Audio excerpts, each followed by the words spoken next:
Madame, mademoiselle, monsieur, bonjour. Nous sommes aujourd'hui le 27 septembre 2007 et j'ai le plaisir de vous présenter le 24e numéro d'Entre nous soit dit. Nous vivons actuellement une crise financière qui pourrait déboucher sur une crise économique et pour faire des prévisions, pour analyser ce qui se passe, j'ai invité Olivier de Duclas. Olivier de Duclas, bonjour. Bonjour. Vous êtes un analyste technique, ne pas confondre avec les analystes financiers. Je vous demanderai dans un instant de préciser quelle est la différence. Et je présente à nos téléspectateurs votre ouvrage « Le crack programmé », publié aux éditions Jean-Cyril Godefroy, un ouvrage qui est apparu il y a environ 3 ans et demi, et qui est absolument passionnant, car on y trouve pratiquement décrits, sinon les détails exacts de la crise actuelle, du moins l'ensemble du déroulement d'une crise qui s'étale d'ailleurs sur de très nombreuses années. Alors tout d'abord, Olivier de Duclas, une question technique, si je puis dire. Qu'est-ce qu'un analyste technique et quelle différence avec un analyste financier? C'est extrêmement simple. Un analyste financier prétend vouloir déterminer la valeur d'une action en actualisant les bénéfices futurs. Alors il se heurte à 2 écueils. D'abord, il ne connaît pas les bénéfices futurs, et ensuite, il ne connaît pas le taux d'intérêt par lequel il doit actualiser ses soi-disant bénéfices futurs. Nous avons une démarche radicalement différente, en ce sens que nous étudions le passé, car, comme disait Gann, le passé projette toujours son ombre dans l'avenir. Et en fonction du passé, nous prévoyons, avec plus ou moins de bonheur, l'évolution possible des cours de n'importe quel sous-jacent, que ce soit une action, un indice, le pétrole, une monnaie, etc., etc. Très bien, donc nous savons maintenant ce qu'est un analyste financier. Question encore plus difficile, est-ce que les analystes techniques, nous savons ce que c'est qu'un analyste technique, et nous savons aussi, tout le monde connaît les analystes financiers, est-ce que les analystes techniques se trompent beaucoup moins souvent que les analystes financiers, ou bien est-ce le contraire? Non, je crois que l'erreur est humaine, Oui. Et que personne ne peut prétendre ne pas se tromper. Mais les analystes techniques dont je fais partie ont un immense avantage, c'est qu'ils savent dire à l'avance à quel niveau de prix ils se trompent. Vous n'entendrez jamais un analyste financier ou un économiste patenté vous dire d'abord qu'il peut se tromper, il ne se trompe pas, et puis ensuite à quel niveau il pourrait se tromper éventuellement. Ils ne le font jamais. Deuxième avantage, c'est que, ayant entamé cette démarche d'une erreur possible dans notre propre raisonnement, nous sommes amenés à envisager des scénarios alternatifs en cas d'erreur. Très bien, donc maintenant que le tableau technique est dressé, venons-en à la crise actuelle et à la crise générale que vous prévoyez dans votre ouvrage « Le crack programmé » et qui, pour l'essentiel, s'analyse ou s'articule autour de l'idée que, d'une part, l'endettement sous lequel le monde croule actuellement est évidemment un énorme danger, et deuxièmement, que les crises financières, les crises boursières ont une composante psychologique absolument essentielle. D'ailleurs, vous avez été rejoint, ou peut-être aviez-vous sans le savoir des points communs, par M. Greenspan, qui, dans une interview donnée au Figaro il y a 2 jours, indiquait que finalement, quand une bulle se forme, c'est dû à la psychologie et qu'on a beau faire tout ce qu'on veut, elle ira jusqu'au bout de sa croissance et qu'elle éclatera au moment où elle devra éclater. C'est à la fois une sorte de constat d'impuissance et en même temps de lucidité. Et c'est un peu ce qu'on retrouve dans votre ouvrage. Oui, c'est exactement ça. M. Greenspan reconnaît, a posteriori, qu'il ne peut rien faire sur le marché, ou sur les marchés. Et ce n'est pas faute d'avoir essayé, ce n'est pas faute d'avoir été lucide en son temps, puisqu'en 1996, il avait prévenu, il avait mis en garde contre l'exubérance irrationnelle des marchés. Un petit incident rendant hommage aussi à la lucidité de notre actuel Premier ministre, qui déclare qu'il est à la tête, il va faire des jaloux, d'un État en situation de faillite. Il faut le noter parce que c'est la première fois qu'un responsable de ce rang reconnaît que la France vit largement au-dessus de ses moyens et est en état de faillite, sinon avéré, du moins en train d'être avéré. Alors, précisément, un certain nombre de commentateurs, vertueux, bien entendu, comme toujours, et d'anciens premiers ministres qui se sont sentis visés, ont déclaré, mais pas du tout, nous ne sommes pas en faillite. La preuve, c'est que nous payons encore nos dettes. Bien sûr, mais on les paye avec des emprunts. Je dirais, j'ajouterais, oui, la preuve qu'on n'est pas encore en faillite, c'est qu'on peut encore emprunter. Voilà. Et là, effectivement, le problème va devenir aigu avec, précisément, et vous les épinglez aussi dans votre ouvrage, les agences de notation qui n'ont pas vu venir la crise immobilière, la crise hypothécaire américaine, pas plus qu'ils ne voient venir les problèmes qui vont se poser aux États surendettés. Il faut quand même pas être grand clair pour s'apercevoir qu'à coup de 40 milliards de déficit tous les ans, dans 5 ans, ça fera encore 200 milliards de plus. À moins qu'on prenne le chemin vertueux de les réduire. Mais n'eût-il pas fallu, dès la première année, décréter un budget en état d'équilibre, voire en état d'excédent, pour commencer à rembourser un petit peu le passif? Mais non. On continue à s'endetter. On continue. On va, pour 2008, on affiche un budget dont le déficit se situe autour de 41-42 milliards, avec une croissance qui est supposée beaucoup plus forte qu'elle ne le sera vraisemblablement. C'est-à-dire qu'on aura très probablement un déficit supérieur. Alors, effectivement, je partage entièrement votre vue. C'est la première fois qu'un responsable de haut niveau français indique que l'État est en faillite, même si les gens avisés, et assez nombreux quand même, pas très nombreux, mais quand même quelques-uns, dont vous-même, le disiez depuis longtemps. Mais c'est quand même le début d'une prise de conscience, parce que je crois que, sans vouloir vous vexer, ni me vexer, ni en vexer un certain nombre d'autres, quand c'est le Premier ministre qui le dit, ça a tendance quand même à inquiéter un peu plus. Voilà, ça a un impact que quand nous le lisons nous-mêmes. Et c'est pour ça que je lui rends hommage. Voilà, donc cet hommage étant rendu, venons-en à des choses un petit peu plus désagréables, car la vertu qui proclame qu'il y a beaucoup de mal sur Terre n'est pas pour autant celle qui éradique le mal. Donc on constate à propos précisément de ce budget pour 2008. Alors, cette crise actuelle, il ne faut pas se le dissimuler, tous ceux qui vous lisent et qui vous suivent savent que vous inscrivez tout cela dans un ensemble beaucoup plus vaste. Pouvez-vous nous dire sur quoi vous vous fondez? Alors, bien entendu, je sais que la théorie, les vagues d'Eliott, c'est un de vos chevaux de bataille. Vous défendez cette théorie qui a été édifiée au début du XXe siècle. En 1930, enfin, juste après la crise, juste après la grande crise. Voilà. Et donc, que dit en substance Eliott et ceux qui ensuite se sont ralliés à ces thèses? Il dit que tous les marchés évoluent de la même façon et que cette évolution transcrit la psychologie sous-jacente de la masse des opérateurs. Et qu'un mouvement normal qui va à son terme, il va en 5 vagues de hausse entrecoupées, en 5 vagues, 3 de hausse entrecoupées de 2 de baisse. Et que nous sommes, depuis au moins 1929, nous sommes à la 5e de la 5e de la 5e en ce qui concerne le Dow Jones. En ce qui concerne les indices plus récents comme le Nasdaq, nous avons déjà fait notre sommet en l'an 2000, et la hausse que nous avons enregistrée à partir de octobre 2002 pour les indices américains, n'est qu'une correction dans une grande tendance baissière. Alors, vous remontez dans le calcul que vous venez de faire en 1929, c'est-à-dire la chute de l'indice américain suivi de l'ensemble des indices de la planète, et il a fallu quand même 25-26 ans pour qu'on retrouve le niveau de l'indice de 1929. Le sommet de 1929 n'a été atteint qu'au moment de l'entrée en guerre pour la guerre de Corée. 1954. Voilà. Alors, vous dites que nous sommes à la 5e de la 5e. Il faudrait peut-être expliquer parce que je ne suis pas sûr que nos téléspectateurs aient très très bien compris. Bien, si on fait partir la première vague à partir du bas de 1932, la troisième vague majeure se situe en 1966. Et moi, je me souviens très bien de cette période. Et on a connu 16 ans de stagnation complète dans les indices avec des hauts et des baisses de 30 à 40%.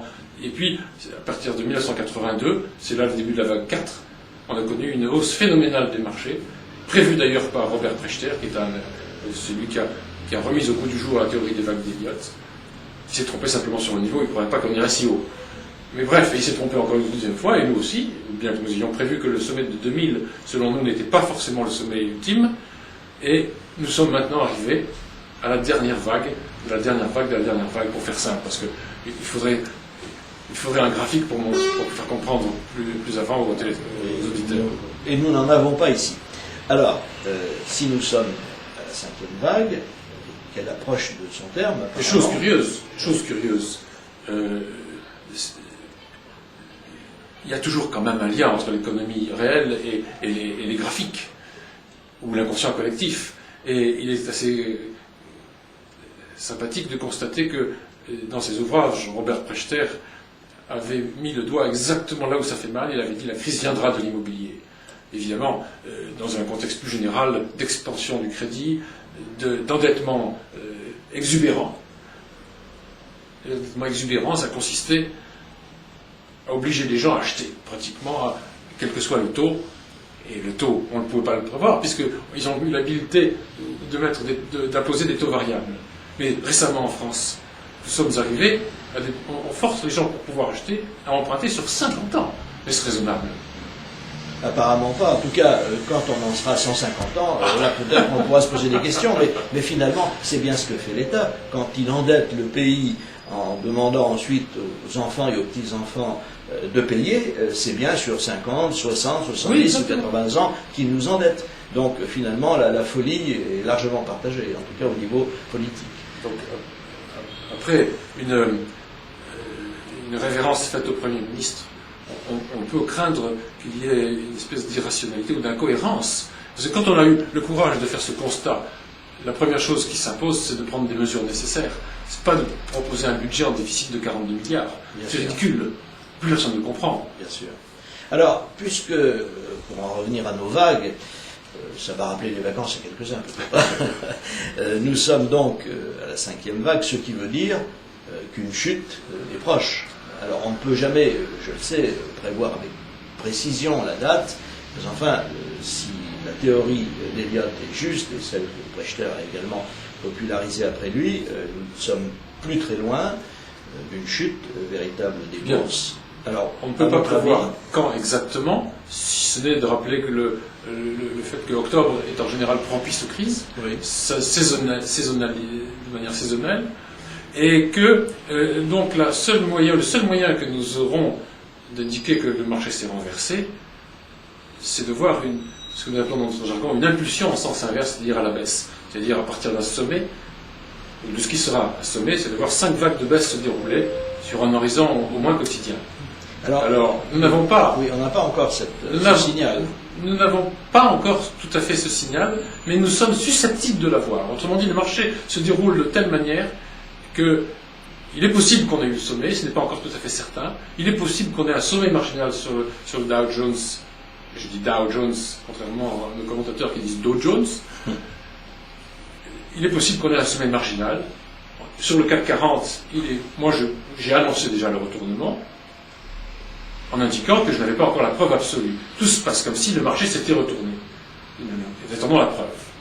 Elle pourra venir avec une baisse supplémentaire en dessous de 5217. Alors, un des points très importants de la théorie des vagues, c'est que la 5e vague, ou une vague en général, lorsqu'elle se renverse, revient au niveau précédent. Exactement. Ça, c'est très important. C'est-à-dire que, au fond, le terme d'exubérance irrationnelle était utilisé par Greenspan était tout à fait approprié. Et le marché n'aime pas l'irrationnel. Donc, il annule tout ce qui était en trop, tout ce qui était exubérant, tout ce qui était irrationnel, tout ce qui n'était pas dans les cartes, doit être balayé. Donc, on revient toujours au point de départ de la dernière hausse. Alors, ce point de départ de la dernière hausse, pour le CAC 40, c'est extrêmement simple. C'est 1995, les grandes grèves de 1995 sous Juppé.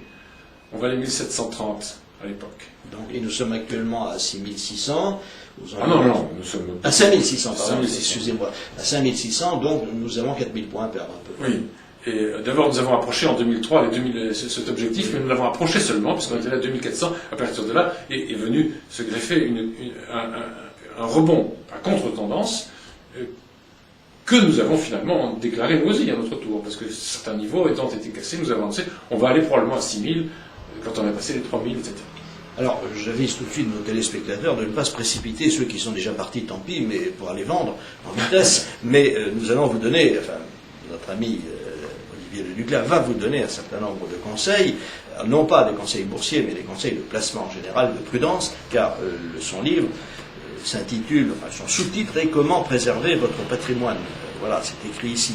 Et puisque c'est écrit, c'est vrai. J'avoue que j'en vends encore. On m'en demande. Oui, bien sûr, mais je souhaite que vous en vendiez beaucoup parce que ça rend un très grand service. Je sais, j'ai vérifié sur Internet qu'il est parfaitement disponible et j'imagine qu'il doit être disponible dans les bonnes librairies. Quoi qu'il en soit, venons-en maintenant à cette crise actuelle, cette crise hypothécaire américaine, dont les effets, d'après le Fonds monétaire international, sont bien loin d'être épuisés. Et je pense que vous partagez quand même une partie de cette analyse. Je partage cette analyse, évidemment, mais je suis quand même étonné que des gens comme le Fonds monétaire, diront, alimentent un peu la crainte, la panique. La panique, oui. Faut-il qu'ils en soient convaincus? Oui, certainement. Et je vous signale également que le responsable de l'organisme de contrôle bancaire allemand avait dit, au déclenchement de cette crise, qu'elle lui rappelait fortement la crise des années 30. Donc lui aussi devait être bien persuadé que nous allions vers des événements douloureux. Je dirais qu'un des seuls points de ressemblance, c'est le niveau de l'endettement.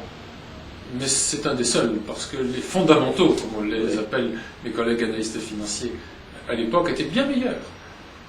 C'est ce que j'ai décrit dans ce livre. Le budget était en excédent, il n'y avait pas de chômage, tout allait bien. Le commerce extérieur était équilibré. Enfin, tout allait bien. Et tout allait bien à peu près partout. Sauf en Angleterre, qui avait déjà connu une alerte sérieuse. La crise des années 20 à 25 en Angleterre avait été un sérieux avertissement. Et pourquoi, à ce moment-là, alors que tout allait bien, pourquoi cette panique tout d'un coup, et pourquoi cette action plus que maladroite des banques centrales? À l'époque, il y avait, on avait oublié ce que maintenant on se garde bien d'oublier. On avait oublié le pouvoir d'achat. La prospérité était partie, mais on avait oublié d'augmenter les salaires. Si bien qu'on a eu beau endetter les gens, à un moment donné, la demande s'est tarie. Et tout d'un coup, on s'est rendu compte qu'on était arrivé justement à un sommet, à une cinquième de cinquième, et tout d'un coup, ça s'est renversé. Alors, quand une faillite arrive, en général, il y en a une autre qui arrive. Et le problème à l'heure actuelle, c'est ça, c'est que personne ne se fait plus confiance, et surtout pas les banques entre elles. Je ne sais pas si vous avez remarqué. Oui. Les banques ne se font plus confiance entre elles, parce que les banques ne savent pas ce que l'autre a dans son portefeuille comme créance douteuse. Ce qui a été assez amusant, on l'a appris hier ou aujourd'hui, c'est que la Banque d'Angleterre a mis aux enchères un certain nombre de milliards de livres pour les banques nécessiteuses, celles qui avaient besoin d'argent. Et toutes ont dit non, on n'a pas besoin d'argent. C'est bien joué, ça. En fait, elles en ont certainement besoin, mais elles ont préféré faire semblant de ne pas en avoir besoin pour établir la confiance. Il vaut mieux. Voilà. Et cela dit, quand les commentateurs disent « Oh, mais il y a à nouveau des liquidités, les banques centrales ne laisseront pas faire parce qu'elles vont donner des liquidités », que font-elles? Elles donnent de l'argent liquide contre des gages. Quels sont ces gages? Ce sont des créances que détiennent les banques. Mais à charge de renverser la vapeur, soit sous 8 jours, soit sous une semaine, soit sous 15 jours, selon les accords qui sont pris entre la banque centrale et la banque qui demande, qui a besoin d'argent. Autrement dit, c'est un prêt temporaire, ce qui permettra aux banques de liquider quelques actifs pour retrouver du cash. Et donc, il n'y a pas tout d'un coup, il n'y a pas des hélicoptères qui déversent des milliards d'euros dans les chaumières. Alors c'est ce que M. Sarkozy a déclaré, l'argent je ne le fabrique pas, a-t-il dit. Il a raison. Pour ceux qui auraient pensé qu'ils pouvaient le fabriquer. Mais bon, les banques centrales d'ailleurs le fabriquent, elles, mais elles le fabriquent à des conditions bien précises, et en particulier, ce que les gens ne savent pas, c'est que quand, vous venez de le préciser, quand elles injectent de l'argent, elles l'injectent sous condition et contre des valeurs que sont censées leur fournir les banques qui reçoivent cet argent. À cet égard, il y a eu un phénomène extraordinaire qui s'est déroulé il y a quelques semaines et qui émane de notre cher ami l'Angleterre. La Banque d'Angleterre, le gouvernement anglais a décidé qu'il couvrait tout. Il n'y a plus de problème. Il se porte garant de tous les dépôts, de tous les déposants dans toutes les banques anglaises. C'est extraordinaire. Le jour où on va vraiment lui demander des comptes, comment va-t-il faire? Il va être en faillite lui-même. Oui.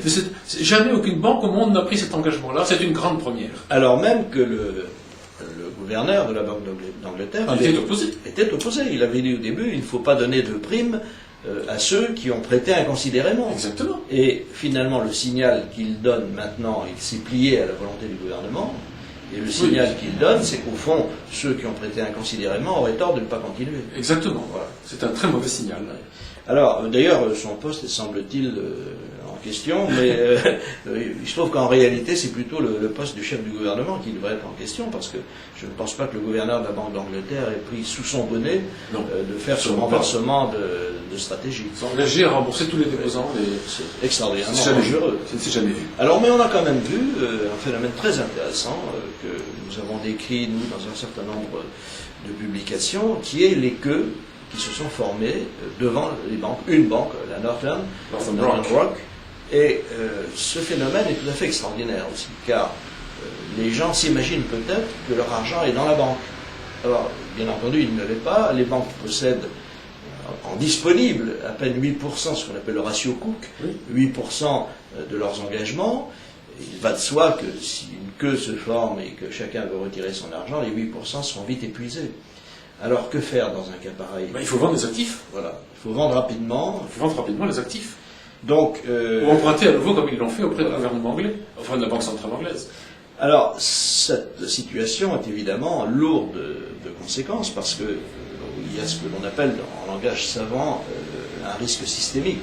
C'est-à-dire que lorsque tout un système risque d'être contaminé par les défaillances des uns puis des autres, est-ce que vous sentez ce risque déjà en train de se réaliser, ou bien est-ce que les banques centrales qui ont injecté quand même beaucoup d'argent, même si c'est au fond pas il y a de la résistance. Il y a de la résistance. Il y a de la résistance, une résistance qui est à la mesure de la catastrophe qu'on veut éviter. Oui. Moi, ces files d'attente devant les banques, ça m'a rappelé les nombreuses faillites bancaires qui ont eu lieu au cours des siècles précédents. Le système de l'AS, oui, entre autres. C'est tout à fait ça. Et je pense que si ça m'a impressionné, ça a dû impressionner aussi pas mal de gens. Ce sont une sorte d'image subliminale qu'on ingère, qu'on intègre dans son subconscient, et on se dit, et après tout, on ne peut pas en vouloir aux malheureux déposants qui se disent toutes mes économies de toute ma vie, elles sont là, je préfère les retirer, les avoir en cash. Et je me rappelle que lors de la sortie de ce livre, on s'était moqué de moi en me disant, d'ailleurs une personne fort estimable, puisqu'il s'agissait de Valérie Lecable, qui m'avait interviewé à BFM quand elle était encore dans cette radio. Elle m'avait dit, alors Olivier de Duclas, vous voulez qu'on mette son argent, tout le monde doit mettre son argent sous son matelas. Je viens pas. Alors c'était, mais c'est ce que sont en train de faire les déposants qui réussissent à récupérer quelques argent de Northern Rock. Non, effectivement, je crois que les gens ne sont pas toujours prêts à une certaine idée. Je me rappelle d'une conversation que j'avais eue avec une journaliste il y a pas très longtemps, 2-3 ans environ, et je lui parlais du système des retraites, dont on voyait bien qu'il allait vers une faillite certaine, et elle m'avait asséné, « Monsieur, les retraites seront toujours payées. » Alors je lui ai dit, « Madame, vivez ainsi, vivez heureuse, mais un petit conseil, essayez quand même de faire quelques économies en plus. » Enfin, elle court toujours, comme dit l'autre. Non, les gens n'arrivent pas à croire, par exemple, que l'argent qui est prêté, qu'ils ont prêté, pourrait un jour ne pas être remboursé. Les gens sont extraordinairement crédules. Les Italiens. Et les Italiens le savent. On le savent bien, qui ont placé l'argent en Argentine, le jour où l'Argentine a déclaré la banqueroute, et le moratoire complet de ses dettes, au moins pour 85%. C'est-à-dire qu'ils ont dit, bon, on reconnaît qu'on vous doit 15%, mais les 85%, vous les oubliez. Alors les pauvres retraités italiens ont dû s'en faire passer. Alors nous avons beaucoup de phénomènes de ce type actuellement en France, parce que nous avons un État très endetté, nous avons un État qui ne sait pas réduire ses déficits, et nous avons un État qui est obligé de garder pour lui une vérité qu'il connaît parfaitement, c'est que le système de retraite est lui-même en faillite, puisque nous n'avons plus qu'un nombre de cotisants très insuffisant pour alimenter le système par répartition, si bien que je me pose la question de savoir, et nous l'aborderons dans la deuxième partie de cette émission, mais je vous demande quand même d'y répondre brièvement avant, si au fond, un des premiers pays à connaître une catastrophe ne risque pas d'être la France. La France certainement, puisque c'est le pays qui a les finances les plus catastrophiques de l'Europe, mais je pense que ce sera concomitant avec la faillite qui va se déclarer aussi aux États-Unis. Vous pensez que les États-Unis ont un gros risque également. Pourtant, ils sont quand même titulaires d'une monnaie qui, comme le disait M. Connolly, le gouverneur, l'ancien ministre des Finances, secrétaire au Trésor, c'est le dollar est votre problème et c'est notre monnaie. Oui, mais le dollar, il est détenu, enfin, les créances en dollars sont détenues par les Chinois et les Japonais en quantité invraisemblable. Il ne faudrait pas qu'ils prennent peur et qu'ils commencent à vendre leurs treasury bonds. Oui. C'est-à-dire les titres de créance qu'ils ont sur le trésor américain. Parce que là, ça sera le début de la grande panique. Ce serait une grande panique financière. Les Chinois en ont, je crois... 500 milliards de dollars, ou même plus, je ne sais plus. Enfin. Des milliers de millions de dollars, des milliards de dollars. Et je pense que les Japonais en ont beaucoup aussi. Et puis, il y a également les pétrodollars qui existent aussi. Et donc, tout ceci est extrêmement dangereux. Alors, nous allons quand même laisser... Vous avez parlé de risque systémique. Oui. Le risque systémique, c'est l'abolition, ce serait la fin du système qui a été inauguré par Nixon en 1971, la fin de Bretton Woods, le système d'échange flottant. Et le système qui avait abandonné la référence à l'or. Exactement. Voilà. Alors nous allons permettre à nos téléspectateurs de respirer quelques instants, parce que toutes ces nouvelles sont évidemment de celles qui inquiètent, et nous revenons tout de suite néanmoins pour essayer de vous donner encore de plus mauvaises nouvelles. Tout de suite. Madame, mademoiselle, monsieur, bonjour à nouveau. Nous reprenons le cours de notre émission dont l'invité est Olivier de Duclas, auteur de l'ouvrage intitulé Le crack programmé aux éditions Jean-Cyril Godefroy. Et le sous-titre, comme je le soulignais tout à l'heure, est Comment préserver votre patrimoine. Alors, nous allons consacrer l'essentiel de la deuxième partie de cette émission à cette préservation de votre patrimoine, si toutefois les politiques successives menées en France vous en ont laissé un, et si vous en avez encore le loisir et la disposition. Alors, Olivier de Duclas, nous sommes maintenant face à une situation où, quelle que soit la date de la crise que l'on peut prévoir, elle est quasiment certaine, parce que tous les indices le montrent, et parce que finalement, même la sagesse populaire commence à s'en rendre compte. Alors, vous déployez dans ce livre toute une série de conseils. Je précise qu'il ne s'agit pas de conseils boursiers. Une fois encore, il s'agit d'analyses techniques et de grands axes stratégiques. Le premier de ces conseils, c'est quand même d'être liquide, comme on dit. Le tout premier de ces conseils, c'est d'arrêter de posséder quelque chose en bourse. D'arrêter de posséder. Oui, de ne plus avoir de portefeuille boursier. Parce que quand la baisse s'enclenche, et pour l'instant, comme je le répète, nous ne pouvons pas dire avec certitude qu'elle est enclenchée, nous avons des présomptions fortes, la probabilité est très forte que la baisse va s'enclencher, mais nous n'avons pas encore la certitude absolue. Alors, la bourse est évidemment quelque chose de dangereux dans la mesure où elle est sujette précisément à toutes ces fièvres de hausse et ces fièvres de baisse. Et M. Greenspan disait dans la même interview à laquelle je faisais allusion tout à l'heure que la peur, et c'est ce que vous écrivez aussi dans votre livre, est beaucoup plus rapide à se propager que l'espérance. Et donc, si la peur commence, eh bien, les indices boursiers s'effondreront très vite. Naturellement. Et donc, il faut être liquide. Pourquoi ? Pour la simple raison que, contrairement à ce que disent les banquiers centraux de par le monde, dont la mission, je le rappelle, qui leur a été confiée, ils ne sont pas responsables, les pauvres, sauf d'avoir accepté le poste. Dont la mission principale est de lutter contre l'inflation. Or, nous voyons plutôt le contraire, c'est-à-dire une période de déflation. La déflation peut se définir par la baisse des prix, concomitamment avec la baisse de la production. Et la seule chose qui monte dans une période où tout baisse, c'est la valeur de l'argent, c'est la valeur du cash. Si les prix baissent, avec la même somme, vous pouvez acheter davantage.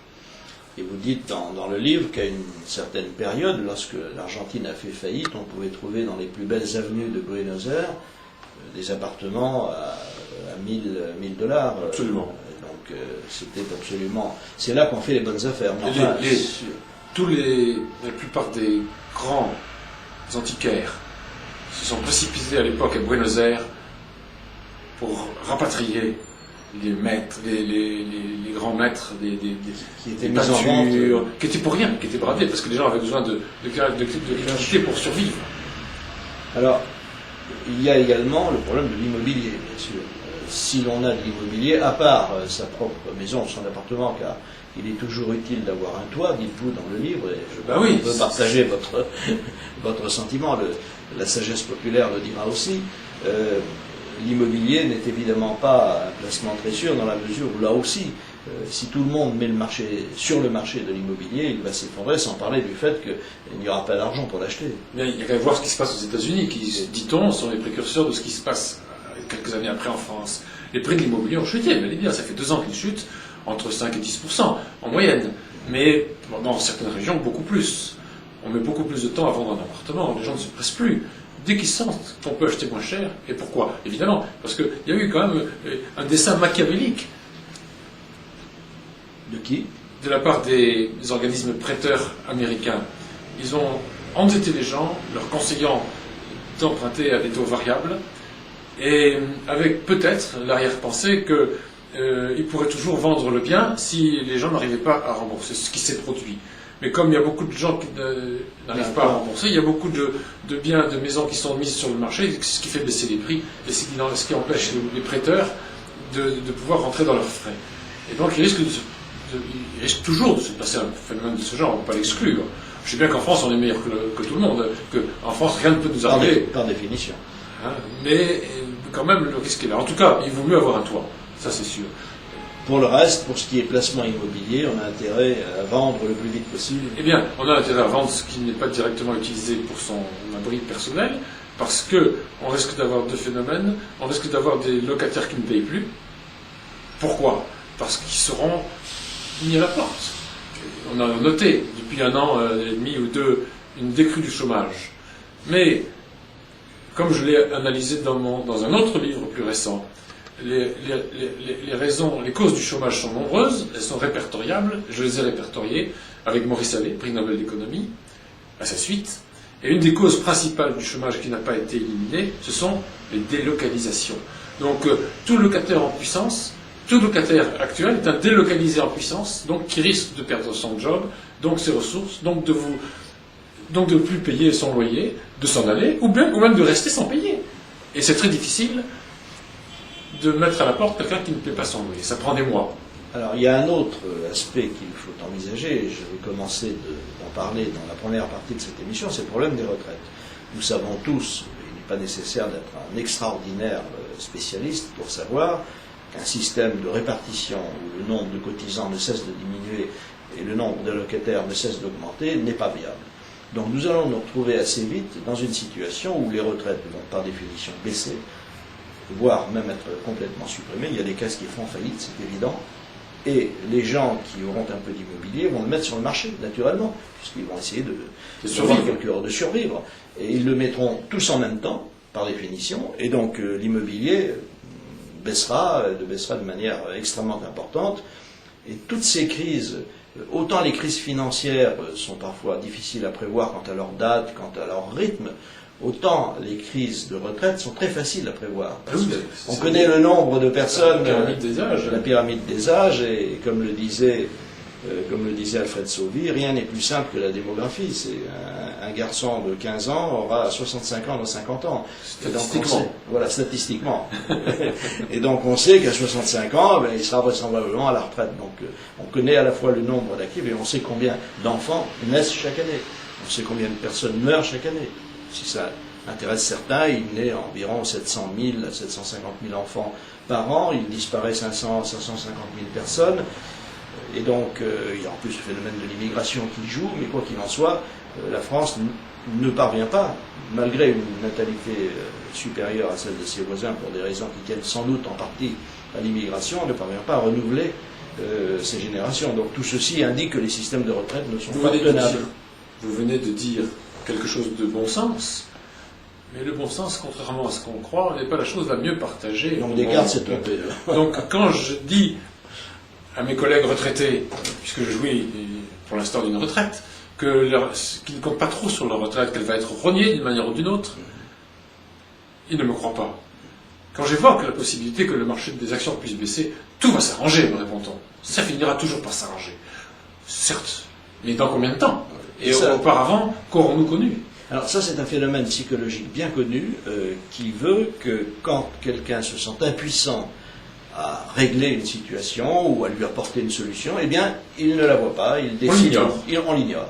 Donc, c'est la politique de l'autruche, tout simplement. C'est la politique de l'édredon sous lequel on se lave de façon à ne pas sentir les morsures du froid extérieur, mais c'est une attitude qui, hélas, ne résout pas les problèmes, car très vite, on se trouve affronté à ces difficultés. Alors, il y a un autre aspect qui est très important, il faut que ceux qui nous écoutent et qui nous regardent le sachent, c'est celui de l'assurance vie française.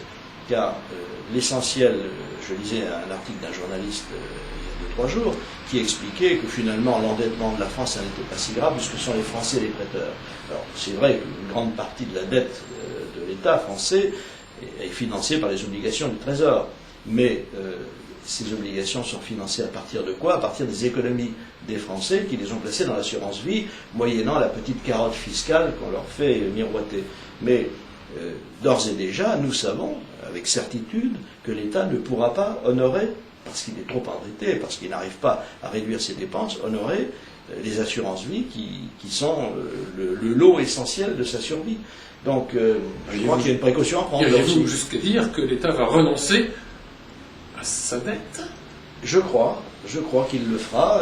Je le dis avec beaucoup de tristesse, parce que ça signifie en même temps que beaucoup de nos compatriotes vont être ruinés. Mais je crois que notre devoir est de les prévenir que s'ils peuvent encore prendre des précautions, qu'ils les prennent. Parce que, vous savez, l'État est un monstre froid. L'État ne regarde ni le bonheur des gens, ni leur sécurité, ni quoi que ce soit. Il regarde sa propre existence. De même, quand il a besoin d'argent, même si certains disent qu'il est déraisonnable de ponctionner encore plus les contribuables, il le fera quand même, parce que c'est sa logique. Or, dans l'assurance vie, je tiens d'un certain nombre de personnes, comme on dit, bien placées, la confidence, qui n'en est même pas une, que finalement l'assurance vie, eh bien, on ne la paiera pas. Voilà. Les hauts fonctionnaires français ont déjà considéré que finalement ce sont des dettes qu'ils ont contractées, que l'État a contractées vis-à-vis des Français, et que les Français n'avaient qu'à ne pas accepter de prêter de l'argent. Donc il y a des précautions à prendre. Et dans votre livre, vous n'abordez pas ce sujet très directement, mais enfin vous dites quand même qu'il faut être prudent avec l'assurance vie. Je dis surtout qu'il faut être prudent avec les banques. Oui. Parce que les banques, comme je l'ai abondamment analysé dans l'ouvrage suivant, qui est Votre emploi est menacé, les banques jouent un jeu très dangereux. Elles se sont arrogées des missions qui ne sont pas les leurs. Et la première d'entre elles étant la spéculation. Oui, les banques passent leur temps à spéculer. Alors qu'elles sont à la tête d'une entreprise, je ne dirais pas mafieuse, ce serait leur faire injure, mais enfin, ils sont à la tête d'une sorte de monopole partagé, d'oligopole, en train de se livrer à une sorte de, disons entre guillemets, raquette. Que pouvez-vous faire contre votre banque qui augmente tel tarif de tel service, qui vous fait payer maintenant le chèque, ou qui s'abstient de vous payer un intérêt? C'est du racket. Et donc, elles ont là un marché béni, où elles sont quelques-unes à respecter une espèce de loi non écrite, qui est on va tondre le client. Elles ne s'en privent pas. Quel besoin ont-elles de se mettre à spéculer? C'est probablement quelque chose de très humain aussi. Plus on en a, plus on en veut. Exactement. Eh bien, figurez-vous que toutes les grandes banques, françaises en particulier, puisque c'est celle qui nous intéresse le plus, attirent à elles nombre de centraliens, polytechniciens, normaliens. Dans quel but? Dans le but de trouver une martingale qui les ferait gagner sur les marchés. Donc spéculer intelligemment. Et Dieu sait qu'on peut en inventer des méthodes. Voilà à quoi passe son temps une partie de notre élite de jeunes. Ils arrivent sur le marché du travail, qu'est-ce qu'on leur a dit? Rentrez chez nous, vous allez nous aider à spéculer. Mais c'est incroyable. Alors, bien sûr, avec tout ceci, on oublie ce qu'on appelle les fondamentaux, c'est-à-dire qu'il faut qu'une économie marche, il faut que les gens, que les classes moyennes en particulier, puissent tirer bénéfice de leur activité et ne pas redonner tout ce qu'elles ont gagné à l'État. Bref, il faut rétablir une situation saine, et actuellement, on est aux antipodes de cette situation saine, puisque vous venez de le dire, on spécule en haut lieu, les banques, celles qui recueillent l'argent, spéculent, l'État fait de la cavalerie en permanence. Et donc nous avons des régimes sociaux... Et non seulement ça, mais il veut encourager la consommation, voilà. Promu au titre de moteur de la croissance. Le seul, presque le seul moteur qui nous reste, puisque l'investissement fait défaut au bas de l'aile. Et pourquoi investirait-on? On investit peut-être, mais ailleurs. Voilà. On délocalise, on investit en Chine, on investit en Inde, on investit... Tant mieux pour ces pays-là qui reçoivent notre argent. Mais nous devons nous intéresser à nous, c'est-à-dire aux Français. Eh bien, tant que l'investissement français n'a pas repris, je crois que la situation ne pourra pas s'améliorer. Et, à mon avis, il ne peut pas reprendre dans les conditions actuelles. Donc vous n'êtes pas de ceux qui faites des bons de cabri à l'idée que M. Sarkozy, président de la République, va aller chercher la croissance. Mais je serais très heureux qu'il la trouve. Mais prend-il le bon chemin pour la chercher? À mon avis, non. Et d'ailleurs, qui suis-je? Qui sommes-nous? A-t-on le droit de dire à M. Sarkozy qu'il fait fausse route? Ben oui, on a le droit, bien sûr. La preuve, c'est qu'on le dit. Peut-être même a-t-on le devoir. Le devoir, mais oui. Et on a le devoir parce que, d'abord, nous avons la capacité de nous exprimer. Nous disposons de quelques outils d'expression et de communication. Et d'autre part, parce que je crois que le devoir d'un citoyen, quel qu'il soit, que ce soit au bistrot, que ce soit dans un cercle d'amis, que ce soit dans une association ou par bonheur, s'il est interviewé par une chaîne de radio ou de télévision, c'est de dire ce qu'il pense. Une autre attitude serait assimilable à de la non-assistance à personne en danger. Exactement. Et Dieu sait que le danger est grand. Le danger est grand et est imminent. Et qu'il est imminent. Et je dis qu'on fait fausse route quand on augmente notre déficit, notre endettement de 42 milliards. Et bien sûr, parce que cette année... En outre, il y a un grave défaut politique à cette attitude, c'est que nous savons tous qu'un gouvernement qui s'installe bénéficie pendant un certain nombre de semaines ou de mois de ce qu'on appelle un état de grâce. Et cet état de grâce correspond tout simplement à la période pendant laquelle les ambulances passent régulièrement ici, vous le savez, nous le disions avec le professeur Cabrol, mais elles viennent aussi pour voir si tout le monde est encore en bonne santé après les horreurs que nous proférons. Donc, nous savons que l'endettement peut être traité dans les premières semaines ou les premiers mois d'un gouvernement parce que les gens s'abstiennent de critiquer de manière systématique, même ceux qui n'ont pas voté pour ceux qui ont été élus, parce que ça n'est pas très honnête intellectuellement d'attaquer une politique avant qu'elle ne commence à porter ses fruits. Mais là, nous avons vécu quelques semaines et quelques mois et nous arrivons au moment où se dessine la politique de l'année prochaine, c'est-à-dire celle de 2008, et donc la présentation du budget est un acte fort, toujours, puisque c'est à ce moment-là qu'on sait quels ont été les grands choix du gouvernement. Or, l'examen du budget démontre, et vous venez de le dire, que d'abord on n'a pas renoncé à continuer à s'endetter, puisqu'on va dépenser 41 milliards de plus que nous n'avons... 41,7. Oui, quelle précision. Merci de la précision, de plus que nous n'avons de recettes. Et que par conséquent, surtout si la croissance est inférieure à celle sur laquelle le budget a été construit, augmenter encore cette dette. Or, maintenant, nous sommes face à un vrai problème politique, c'est-à-dire que si les gens perdent confiance dans ceux qui ont été élus pour faire cette rupture qu'ils avaient annoncée, vers qui vont-ils se tourner? Est-ce que vous avez, je sais que vous n'êtes pas un journaliste politique, mais est-ce que vous avez quand même, en tant que citoyen, quelques idées sur la question? Moi, je crois que pour l'instant, tout le monde est dans l'irréel, y compris les syndicats qui ne veulent pas du tout qu'on touche au nombre de fonctionnaires. Et je pense qu'il y a les deux mesures essentielles à prendre. La mesure immédiate à prendre qui aurait dû être prise, c'est l'instauration du service minimum et l'interdiction pour les fonctionnaires de faire grève. Et la mesure budgétaire immédiate à prendre, c'est de mettre le budget en excédent en 2008. Pour commencer, ça aurait été un signal extraordinairement fort pour tout le monde. Oui, on va commencer, on a arrêté de glisser vers le ravin, on va essayer de se raccrocher aux branches et de remonter vers un état, on va rembourser un petit peu de dette. Mais qu'est-ce que c'est cette histoire? On met 15 milliards de cadeaux, on ne sait pas à qui ça va profiter. Bon, l'idée n'est pas bête, l'idée est louable. On se dit, en faisant ça, on va provoquer un choc d'enthousiasme, on va réveiller les gens, mais à condition de mettre un budget en excédent. On ne peut pas, le signal est brouillé complètement.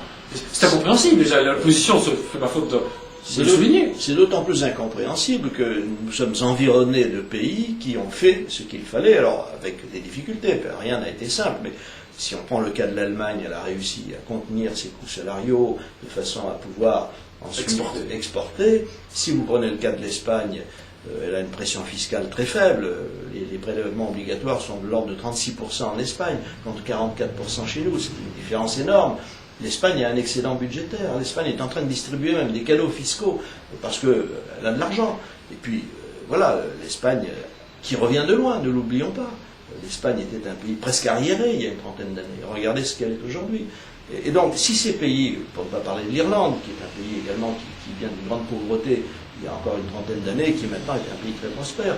Donc pourquoi ces pays qui sont européens comme nous, qui ont la même monnaie que nous, pourquoi s'en sortent-ils et pourquoi pas nous? Eh bien parce qu'ils prennent les bonnes décisions.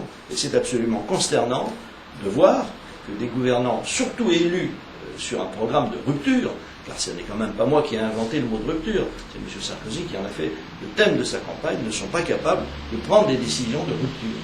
Là, je crois qu'il va y avoir un problème politique majeur, parce qu'il y aura une perte de confiance qui sera à la mesure de l'espoir qu'a fait naître cette rupture envisagée et promise. Alors, moi je suis d'autant plus en colère que, j'en fais l'aveu, j'ai fini par voter pour Sarkozy au second tour. Pourquoi?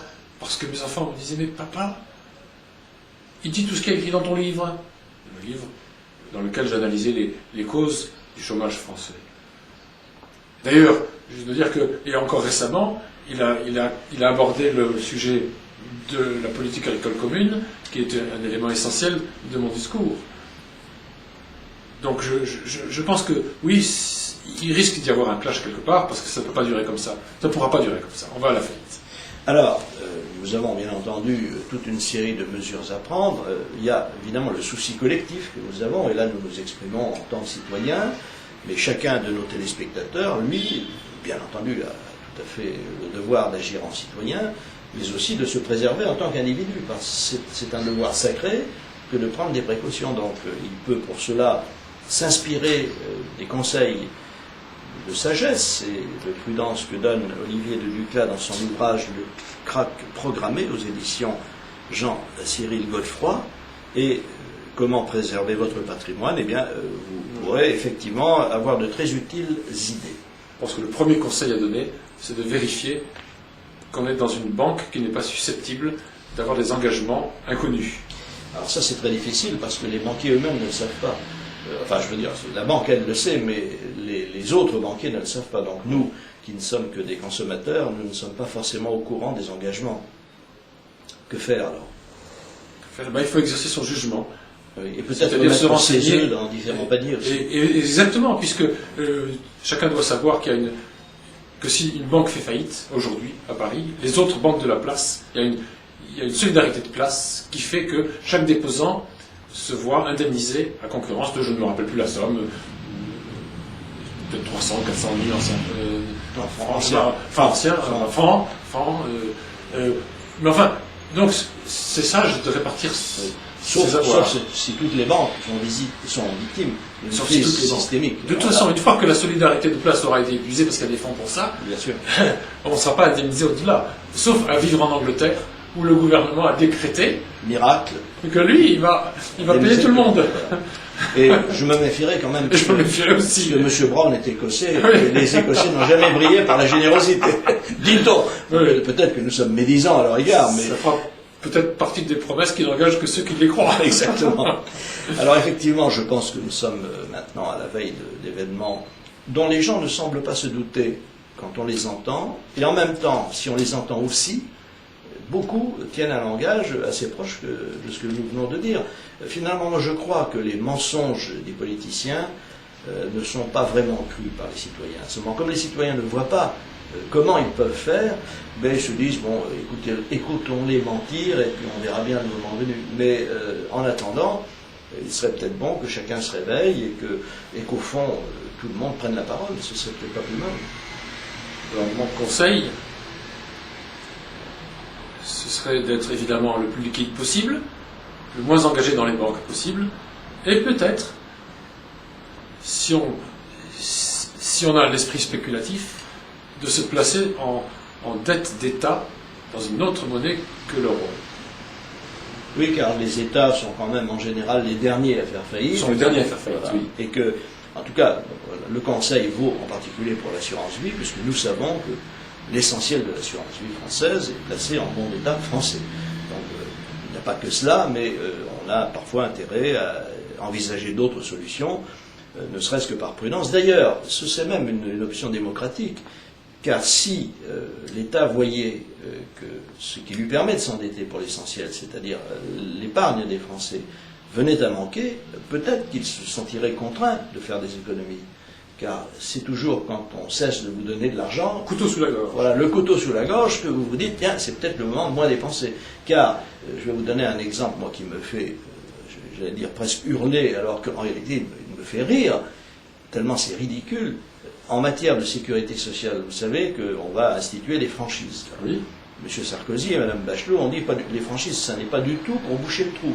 C'est simplement destiné à créer soit une nouvelle branche de la sécurité sociale, soit un fonds pour traiter la maladie d'Alzheimer, etc. On est exactement dans la situation de l'entrepreneur en faillite qui dit maintenant j'investis. C'est-à-dire je ne peux pas payer mes fournisseurs, je ne peux pas payer mon personnel, je ne peux pas payer les organismes sociaux, donc je vais investir et acheter de nouvelles machines. C'est absolument invraisemblable. On n'a jamais vu une gestion pareille. Eh bien, ceux qui nous dirigent actuellement tiennent ce langage. Alors, est-ce que c'est un problème psychiatrique? Vous n'êtes pas médecin, mais on peut peut-être s'interroger. Non, mais je fréquente des psychiatres. Ah bah donc, pas pour vous, j'espère. Non, pas pour moi. Bien, eh bien écoutez, mon cher Olivier Duclas, je vais encore une fois recommander votre livre. Alors, je sais que vous en avez écrit un autre, mais qui n'est pas disponible en librairie Non. pour l'instant, mais on peut peut-être le Il est voir disponible votre- sur mon site. sur vos sites. Pouvez-vous donner l'adresse internet de votre site? Duclas International en un seul mot.com. C'est un peu plus simple. Voilà, DUCLA international en un seul mot.com. Donc vous trouverez là les dernières analyses d'Olivier Duclas. Et en particulier, j'ai lu votre livre avec beaucoup d'intérêt, bien sûr, les analyses sur le chômage, sur les délocalisations et sur toute une autre série de problèmes qui nous affectent profondément en France. Et bien entendu, le crack programmé, qui est le maître livre, avec un livre un peu plus compliqué que vous avez écrit, qui est plutôt réservé aux spécialistes, c'est Gann et Elliott, ou Elliott et Gann, Elliott Gann. Elliott et Gann, qui est un livre vraiment technique. Il faut s'accrocher. Mais qui n'est plus disponible. Qui n'est même plus disponible. Il a Madame, été- mademoiselle, il a été monsieur, avalé. il est bon. Donc il n'y a pas de scrupule à ne pas le Non, montrer. Madame, mademoiselle, monsieur, j'espère que nous n'avons pas trop détruit le moral, mais c'est nécessaire parfois, il est parfois nécessaire de dire la vérité, ou tout quoi ce que nous croyons être la vérité, et de vous inciter à la prudence pour vos choix personnels. Et en attendant que vous preniez les bonnes décisions, soyez heureux, malgré tout, portez-vous bien, à bientôt, et vive la France.